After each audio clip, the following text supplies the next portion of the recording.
Welcome to Morning Joan, the hottest destination for all the latest celebrity gossip and news.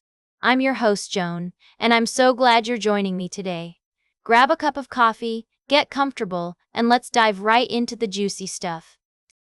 We've got a doozy of a story to kick off the show, and it's all about reality TV star Kim Zolciak-Biermann. You know her from The Real Housewives of Atlanta. But what you might not know is that she's currently embroiled in a messy drama with her new boyfriend's ex-wife. Yes, you heard that right, it's a love triangle for the ages. Apparently Kim has been dating a guy named Kyle Mowitz, who just so happens to be going through a divorce from his wife Jillian Green. And let me tell you, Jillian is not happy about Kim's involvement with her soon-to-be ex-husband. In fact, she's so unhappy that she's issued a subpoena for Kim to appear in court and answer some questions about her financial dealings with Kyle. Now, I know what you're thinking. What could Kim possibly have to do with Kyle's divorce? Well, it turns out that Jillian is accusing Kyle of hiding assets and trying to cheat her out of her fair share of their estimated $100 million fortune. And she thinks Kim might be able to provide some insight into Kyle's financial dealings, given their romantic relationship. But here's the thing. Kim is not going down without a fight. She's opposing the subpoena, calling it unreasonable and intended to annoy and embarrass her. And her team is saying that Jillian's accusations are just a desperate attempt to get attention and sympathy in the midst of a messy divorce. I don't know about you, but I am hurry for it. The drama, the romance, the financial intrigue, it's all just so deliciously complicated. And we're going to be following this story closely because you know I love a good train wreck. So, stay tuned for more updates on Kim Zolciak-Biermann's latest drama, plus all the other celebrity news and gossip you need to know. We'll be right back with more tea on Morning Joan. Welcome back to Morning Joan. I hope you're all doing wonderfully today.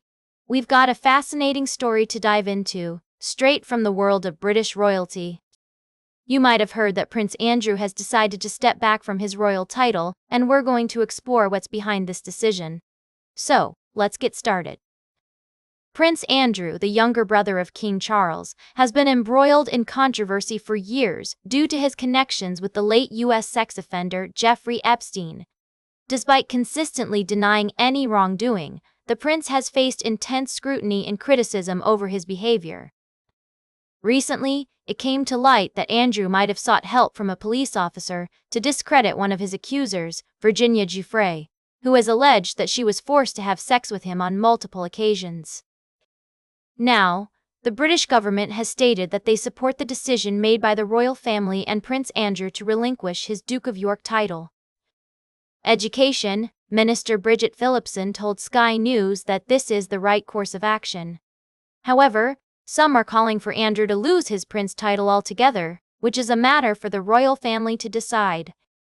It's worth noting that this development comes just before the release of Virginia Giuffre's memoir, Nobody's Girl, which contains new allegations against Prince Andrew. In the book, Giuffre describes her experiences with Epstein and alleges that Andrew correctly guessed her age when they first met. The memoir also includes details of encounters between Giuffre and Andrew in various locations. As we continue to follow this story, it's clear that the British royal family is facing a significant challenge in terms of reputation and public trust. We'll be keeping a close eye on any further developments and bringing you updates as more information becomes available. And that's all for our middle segment today. Stay tuned for today's last cup of tea, right here on Morning Joan. Welcome back to Morning Joan, darlings. We're wrapping up today's show with the story that's got me saying, oh, grow up, but in a good way, of course.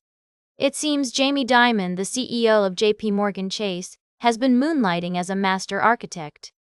Can we talk? I mean, who needs a traditional architect when you have a banker with a vision, right? According to David Arena, the bank's head of real estate, Dimon was intimately involved in the design process of JPMorgan's new $3 billion skyscraper in Midtown Manhattan. And by intimately involved, I mean he basically told everyone what to do. But hey, when you're the CEO, you can do that, darling. The building, which is set to hold 10,000 employees at full capacity, has all the bells and whistles, 19 restaurants, coffee shops, a company store, a gym, and even an English pub called Morgan's. I mean, who needs a corner office when you can have a pint of beer on tap? It's like Dimon is saying, come for the job, stay for the amenities, darling. But what really gets me is that some execs were worried the Sky Lobby looked too much like a mall. So, Dimon brought in Rick Caruso, a billionaire developer, to give it a more professional vibe. I mean, because nothing says professional like a billionaire telling you how to design a lobby. Now, I know what you're thinking, Joan. This all sounds very impressive. But what about the importance of in-person work?